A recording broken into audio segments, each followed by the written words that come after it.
الله وبركاته. الحمد لله رب العالمين والصلاة والسلام على رسول محمد صلى الله عليه وسلم. أما بعد, ndugu zangu waandishi wa habari na Watanzania ambao mnatufuatilia katika tahadhari hii ambayo Umoja wa Wahadhiri wa Kiislamu Tanzania tunakwenda kuitoa kwa ajili ya kudumisha amani katika taifa letu. Ndugu zangu, tumeshuhudia hali tete ambayo kila mmoja katika Mtanzania, hakuna ambaye anatamani nchi yetu ibaki katika hali ya namna hiyo. Jambo hilo limefanya tubakiwe na maswali mengi kama Watanzania. Kisiwa cha amani leo kimefikaje hapa kilipofika? Katika mkutano wetu na waandishi uliopita, tuliwaambia watu maandamano haya ambayo yameratibiwa kwa fujo, kuvunja miundombinu, biashara za watu, haiwezekani yawe yameandaliwa na Watanzania wazalendo wenye uchungu na Tanzania. Lakini tukawa tunatulizana, tuvute muda. Mwenyezi Mungu huwa hana kawaida ya kumficha mnafiki. Nani aliye nyuma ya maandamano haya kwa ukweli? Tulisema tupeane muda, itafika wakati Mwenyezi Mungu atakuja kuwafichua. Katika ile press iliyopita, moja katika mazungumzo ambayo yalipata kukamatwa zaidi na watu, kupokelewa zaidi na watu, ni pale tuliposema kama Waislamu, kwa sababu tumeona viashiria vya maandamano haya ni udini, chuki dhidi ya kiongozi mwenye taswira, mwenye jina, mwenye imani ya Kiislamu. Na tukitoa mifano kadhaa, hata katika nyakati zilizopita wakiongoza Waislamu katika nchi hii, mambo yanakuwaje? Si tukasema kwamba na sisi tutakutana na hao wafanya fujo wenye chuki dhidi ya kiongozi mwenye imani ya Kiislamu. Lile jambo limesaidia kutujulisha pia ni kina nani waliokuwa nyuma ya maandamano haya. Mmoja katika viongozi hawa tunaowazungumza wa kanisa akaonekana akiwa nasi watu, mnaambiwa siji mtafanywa nini, msiogope. Ili limetutosha sisi kujua fujo hizi zimeandaliwa na kina nani. Kwa nini unawaambia watu msiogope waumini wako, na wakati msemaji hajasema kwamba tutakwenda kupambana na Wakristo, tutakwenda kupambana na watu wa kanisa? Amesema wanaofanya fujo na kuandamana. We kiongozi wa imani unawaambia wafuasi wako msiogope, maana yake waendelee kufanya kile mlichokusudia. Hichi ni kitu cha kwanza, kimetupa faida kubwa sana ya kujua. Na ndiyo maana hata kiongozi wangu hapa amezungumza kwa masikitiko sana. Wakati maandamano ya Oktoba 29 yanatangazwa, taasisi zote za kidini, walokole, Waislamu na madhehebu mengine walisimama kuiasa jamii, amani, acheni ili tukae kwa amani. Lakini kanisa Katoliki pekee halikusikika kusema chochote kabla ya maandamano. Baada ya maandamano na kile kilichotokea, kanisa Katoliki limeongoza katika matamko ya kulaani. Mnataka tuelewe nini? Kulikuwa kuna matarajio teki wanayatarajia katika yale maandamano, na baadaye misheni imeshindikana, ndio maana lawama zimekuwa kubwa.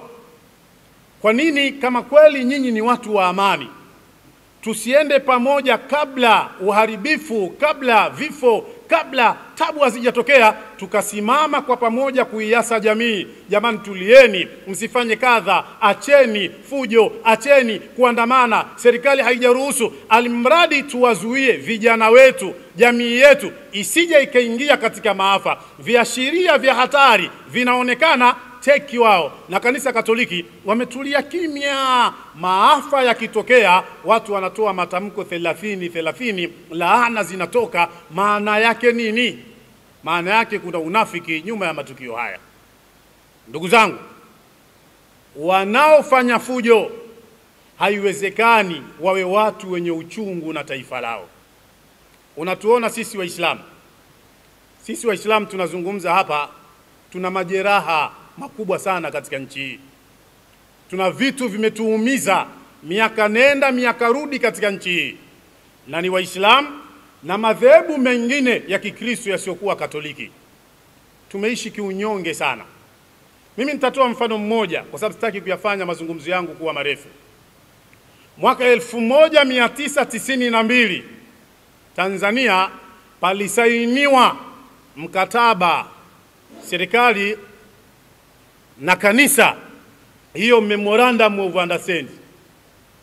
Katika mkataba ule, serikali inatoa ruzuku katika bajeti zake kila mwaka kwa kanisa, ruzuku inayotoka katika Wizara ya Afya, ruzuku inayotoka katika Wizara ya Elimu, kulisaidia kanisa katika elimu na katika afya, kwa sababu makanisa yalionekana yana mashule na yana mahospitali.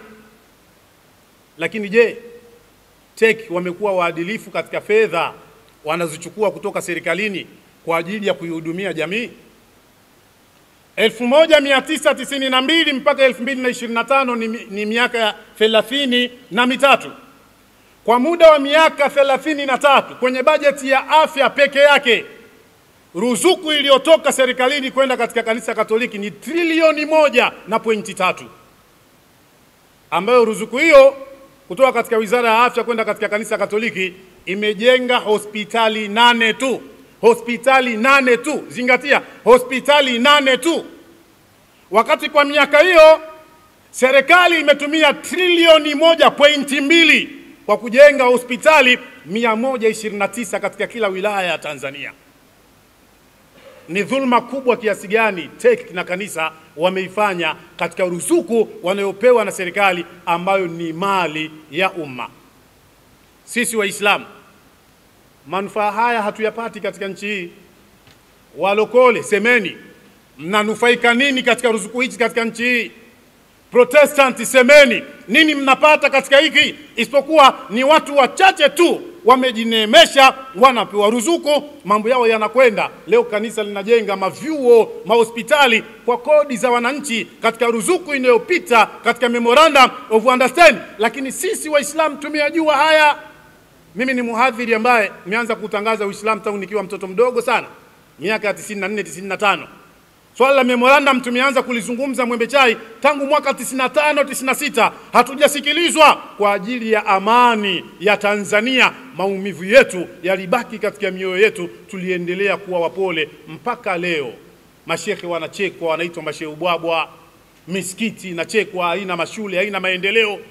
Lakini tunajua maendeleo ya kanisa yanatoka katika kodi za Waislamu, kodi za Watanzania, kodi ambazo zinatengenezwa kukusanywa na serikali.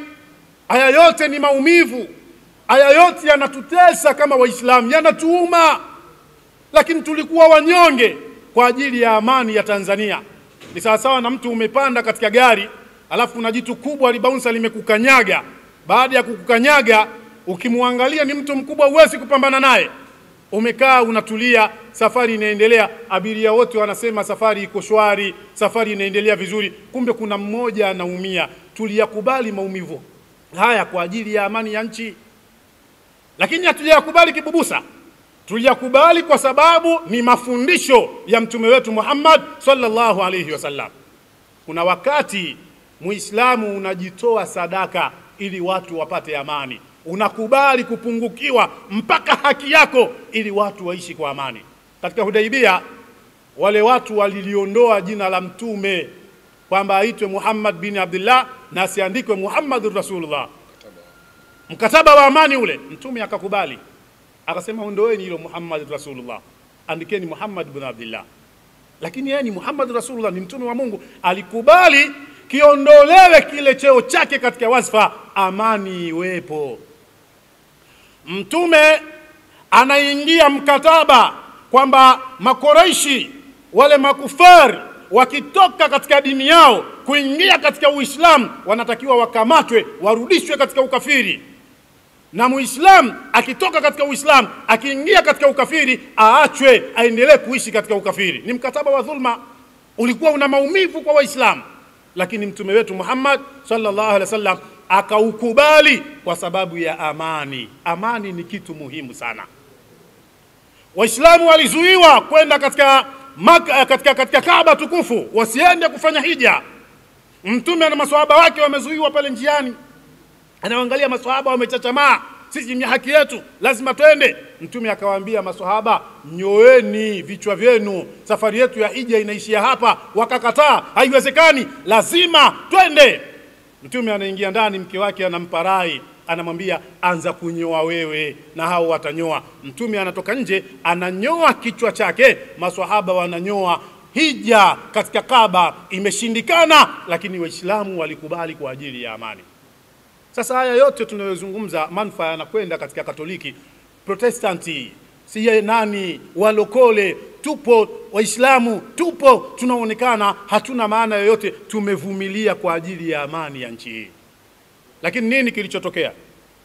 Lilikuwepo swala la bandari hapa. Wameletwa watu ambao wanasimamia bandari kisasa, teki. Hawapati tena nafasi ya kufanya ya kwao ambayo tunayajua, na wenzangu watakuja watasema hapa, ambayo kwa miaka yote wamekuwa wakiyafanya kupitia bandari. Wakapambana kwa nguvu zao zote, tulisikia matamko, tulisikia hutuba, tulisikia kila kitu, jambo lile lisiwezekane. Kwa sababu ya kulipenda taifa, ile jambo likawa limewezekana, wale watu wakapewa nafasi ya kuisimamia bandari. Kumbe ni nongwa imeweka. Watu wanasema huyu kwa sababu kafanya hivi hakuna kuendelea, hawezi kutoboa. Wameweka deadline yao kwamba akimaliza hii miaka 4 biashara ishi hapo. Chuki zikaanza, matusi yakaanza, maneno mabaya yakaanza, shutuma zikaanza. Waswahili wanasema ukitaka kumuua paka au mbwa mpe jina baya. Sasa kila anachokifanya ukilinganisha na katika awamu zilizopita, unapata wapi ubaya wake? Nimeshangaa. Namsikia wewe katibu wa teki anasema kwamba masuala ya kutekwa watu yameanza miaka 3 iliyopita. Ni neno la aibu kwa kiongozi mkubwa. Ni neno ambalo la aibu, ni unafiki uliopitiliza. Miaka 3 iliyopita swala la kutekwa, tena anazungumza na vyombo vya habari eti haya yote yamesababishwa na matukio ya kutekwa watu yalianza miaka 3 iliyopita. Ni aibu kubwa. Nchi tunasahau kitu gani? Nani wa kusahaulishwa hili jambo? Lakini sio kwamba yameanza miaka 3 iliyopita. Ameutafuta muda ambao alianza kutawala mama wa Kiislamu katika nchi ya Tanzania. Ni chuki ya kidini ndio inapelekea haya mambo. Chuki kwa sababu huyu ni Muislamu, basi hatakiwi kupata amani katika kuongoza kwake. Haya mambo tunayakataa. Sisi wote tunaishi katika jamii na wengine tupo katika vyama vya upinzani, lakini linapokuja swala la dini liko wazi kabisa kwamba chuki inafanywa kwa ajili ya Uislamu. Hapana, hatuwezi kukubaliana katika jambo hilo. Lazima ifike mahala watu wapate nafasi. Kama Tanzania ni nchi ya watu wote wapate nafasi. Akiongoza Muislamu aongoze, akiongoza Mkatoliki aongoze, na wengine turidhie muda wa kuwa wanatuongoza sawa sawa. Kwa nataka nikuulizeni wa Tanzania, je, hichi kipindi cha Mama Samia ndio watu wanaishi maisha magumu kuliko nyakati zote? Kipindi cha Mama Samia ndio kwamba sijui uchaguzi au kitu gani ndio umekuwa hovyo kuliko nyakati zote? Lakini kwa nini nyakati zilizopita mambo yalijiri mabaya zaidi? Kupita haya hatujaona nguvu kubwa, msukumo mkubwa, hatujaona presha kubwa iliyopigwa na namna nzito, watu wanajivika majukumu mazito kama wakati tuliokuwa nao. Uislamu wa Mama Samia ndio imekuwa shida, ndio imekuwa dhiki. Sasa huyu Mama Samia Tanzania, yeye sio Muislamu peke yake. Tupo na sisi Waislamu wenzake. na lazima itafika mahala tutasema kama akitawala asiyekuwa Muislamu katika Tanzania, sote radhiyatan mardhia, tumeridhia hali shwari, amani, na akitawala Muislamu pia hali iwe shwari. Ukitaka kumuua mbwa mpe jina baya. Zilianza kashfa za kutengeneza, watu wakaanza kujadiliwa mpaka gari wanazotembelea. Hatujawahi kuyaona haya. Watu wakaanza kujadiliwa mpaka hoteli wanazokaa, nyumba wanazokaa, pesa wanazomiliki. Alimradi tu itengenezwe chuki, kwa sababu wa Tanzania labda maisha yamekuwa hivi magumu, wanatengenezewa ile hasadi. Alimradi watu wajae katika vifua vyao chuki. Lakini tunamshukuru Mwenyezi Mungu, alhamdulillah, pamoja na fitina zote zile, Oktoba 29 Allah ametuvusha salama na ataendelea kutuvusha salama. Kwa nini tunasema ataendelea kutuvusha salama? Kwa sababu Watanzania wamestuka, wanajua wanataka kuharibiwa amani yao. Rais alitoa msamaha wa vijana waliokamatwa kwa makosa ya uhaini. Katika msamaha wake amesema waachiwe huru hao walioingia kwenye maandamano kwa mkumbo, kwa kufuata mkumbo. Watu wakatukana zile kauli. Kufuata mkumbo ni kitu gani? Juzi namsikia dada mmoja, dalali wa roho za Watanzania, ambaye yupo huko Marekani, anasema tusiandamane Oktoba tarehe 9, tusiandamane Disemba 9, kwa sababu Disemba 9 hao wamezuia sherehe za uhuru, watu watakuwa wamekaa majumbani. Kwa watu kukaa majumbani, maana yake tutakuwa hatupati watu wengi wanaotoka watakaoyashabikia na kuendelea nayo. Kama maandamano haya mna namba kabisa ya watu ambao wanadai haki zao, mnasubiri watu wanaopita barabarani wa kazi gani? Maana yake kumbe kuna watu wamejiandaa, wao wawe kama chanzo, wawe kama kichochezi, alafu wasubiriwe watu wanaokwenda makazini, watu wanaokwenda mahospitali, watu wanaokwenda mashuleni, watu wanaokwenda katika masherehe, wanaokwenda katika shughuli zao, waingizwe katika ule mkumbo. Na hichi ndicho kilichojiri Oktoba 29. Na mama Mungu amemuonyesha hilo, akasema waachieni hao. Sasa kwa sababu tarehe 9 Disemba imezuiwa, wanaona hawa wafuata mkumbo hawatokuwepo, wanasema tusiandamane Oktoba 9, kwa sababu watu watakuwa wamekaa ndani, kwa sababu lengo lao waingize hata wasiokuwemo kwa zile pilika za sherehe. Akasema tutaandamana Disemba 25, siku ya Christmas. Sasa Christmas sio ya Wakatoliki peke yao, kuna madhehebu mengine pia ni sikukuu yao. Nimeshukuru sana nikiangalia komenti za Wakristo wa madhehebu mbalimbali wanavyolaani sikukuu yao ya Christmas kutajwa kama siku ya maandamano, siku ambayo kwao wao Yesu amezaliwa, wanasherehekea birthday ya Yesu wao, wengine Mungu wao, alafu wewe uende ukawapelekee mafujo katika mamitaa, ukawapelekee matatizo. Wakristo wamelikataa na hilo nalo.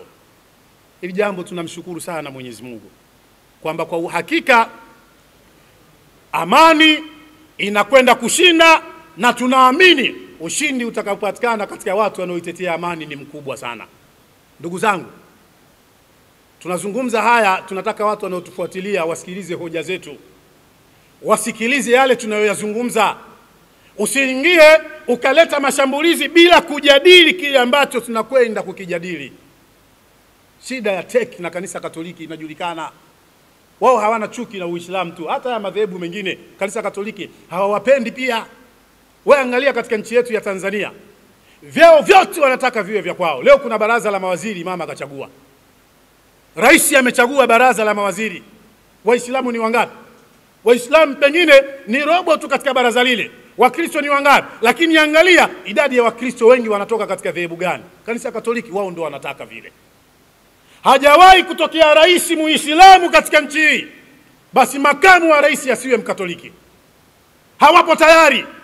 Hajawahi kutokea makamu wa rais nje ya Katoliki katika nchi hii, basi rais asiwe Mkatoliki. Akiwa rais Mkatoliki, makamu wake awe Mkatoliki, labda anaweza kupewa Muislamu, na hajawahi kupewa huo makamu mtu mwingine asiyekuwa Mkatoliki. Hata hiyo nafasi ya waziri mkuu, akipata nafasi ya waziri mkuu asiyekuwa Mkatoliki, angalia Wakatoliki wenyewe fitna watakayoileta, namna ya kumsambaratisha. Lowassa si alikuwa Mlutheri, sio Mkatoliki?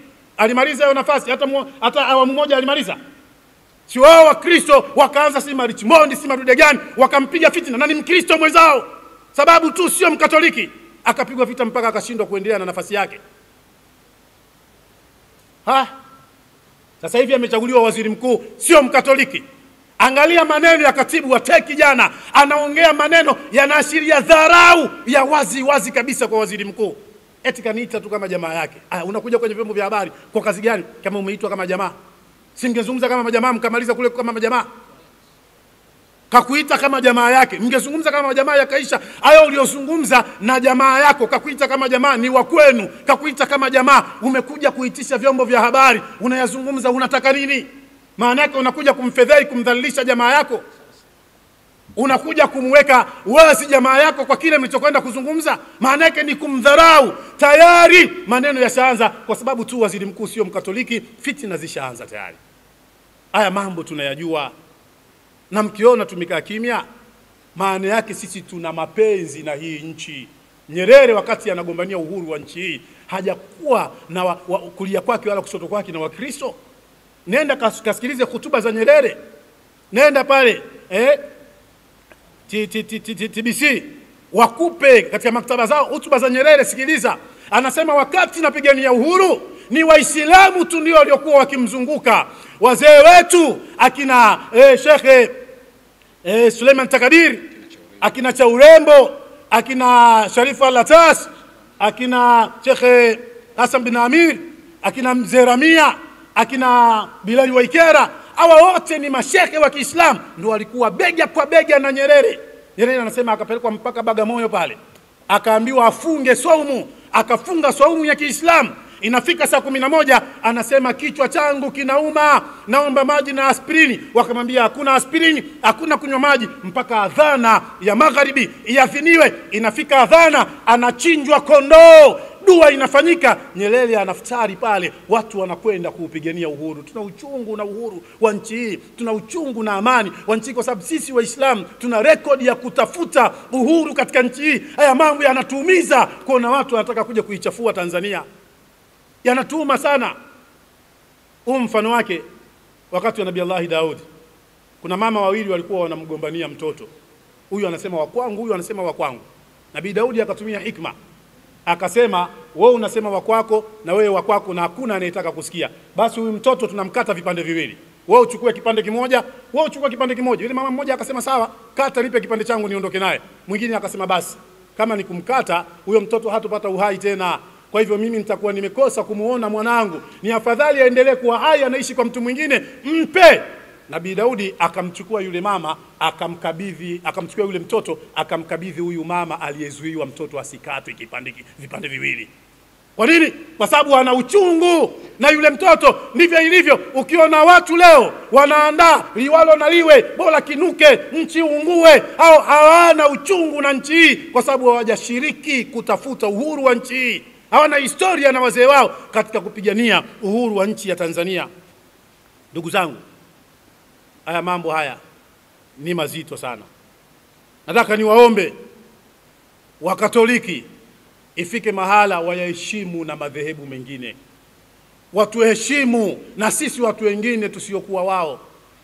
Kama miaka yote wameendelea kuila nchi kwa namna wanavyojua, basi mama amefanya uadilifu kidogo katika bandari, wakandamize mioyo yao, wawe watulivu. Amani katika nchi yetu ni kitu bora kuliko hayo maslahi wanayoyapigania wao. Washachukua miaka 33, wamefanya kila wanachokitaka, waiache Tanzania katika hali ya amani.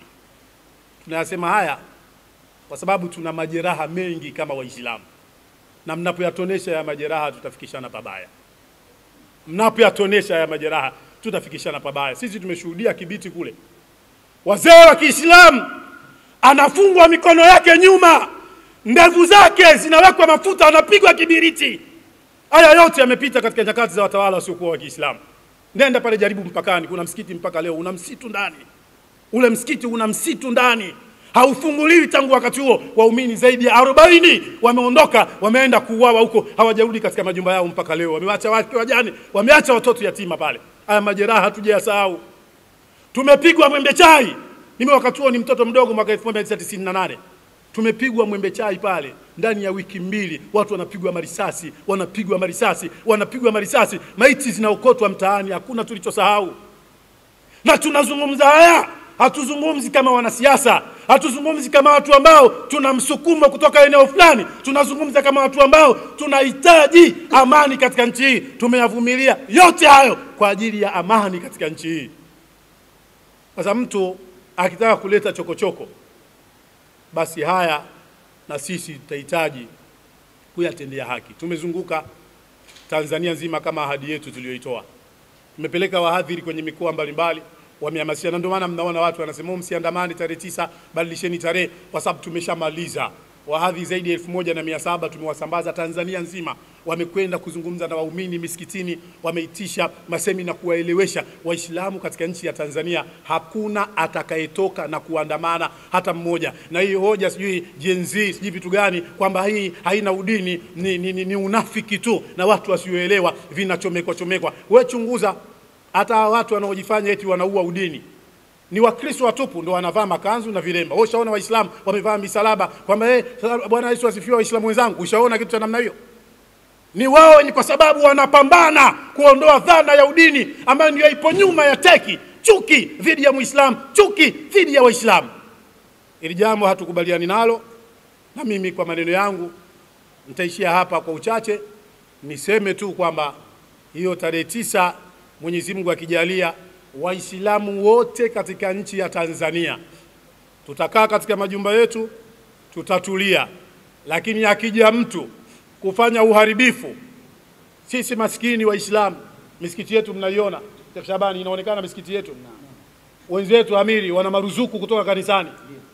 Tuna Waislamu wachache wafanya biashara Tanzania ndio wanatuchangia vijifedha vya kujenga madrasa kama kina Leko hili na wengine. Ukiwafuata, chukua ijenga madrasa. Leo hawa Waislamu biashara zao zinakwenda kupigwa moto.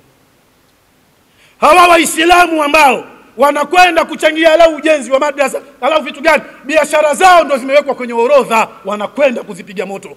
Angalia chuki kubwa kiasi gani. Chuki kubwa kiasi gani. Alafu mtu aje aseme siji udini, sio udini. Ni udini wa wazi wazi.